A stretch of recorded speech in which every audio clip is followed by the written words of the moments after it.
Hai, saya Syafiq dari Dharma Motor. Hari ni saya nak perkenalkan sebiji motor dari QJ Motor lagi guys. ELTR guys.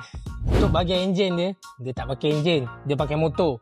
Tak ada single cylinder ke, single dash cam ke, tak ada. Dia pakai watt je. Power rate dia 3000 watt. Untuk motor macam ni, motor elektrik, memang sedap dah 3000 watt tu. Okey, untuk dia punya bateri pula, dia pakai bateri jenis lithium ion.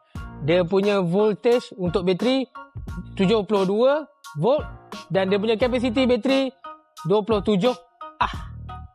Untuk bahagian depan pula, dia dah pakai full LED headlamp. Signal dia pun dah pakai LED. Kalau korang tengok kat bawah, yang ni bukan lubang angin yang ni design dia. Cantik kan? Untuk bahagian depan bawah pula, dia pakai hydraulic fork dan juga disc brake dengan sistem CBS. Dia punya saiz tayar pula 190/12. Tak besar, tak kecil. Cukup selesa untuk motor saiz macam ni. Okey, untuk bahagian meter kita boleh tengok dia dah siap bagi full LED meter berskala Sini dia punya kunci, dia tak pakai keyless, dia pakai kunci biasa. Dia datangkan sekali dengan remote. Dan dia siap bagi dua side compartment, hook untuk letak barang ataupun untuk sangkut korang beli air bungkus ke apalah.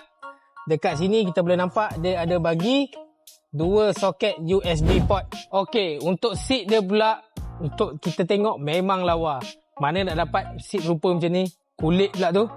Okey, kita boleh tengok dekat bawah dia pula, dia dah ada kompartmen tapi agak kecil sedikit lah berbanding dengan skuter-skuter yang lain. Untuk bahagian belakang dia, sama juga. Dia dah bagi full LED, lampu belakang dan juga signal LED belakang. Bawah kita boleh tengok, dia siap bagi double suspension, okey, kiri dan kanan.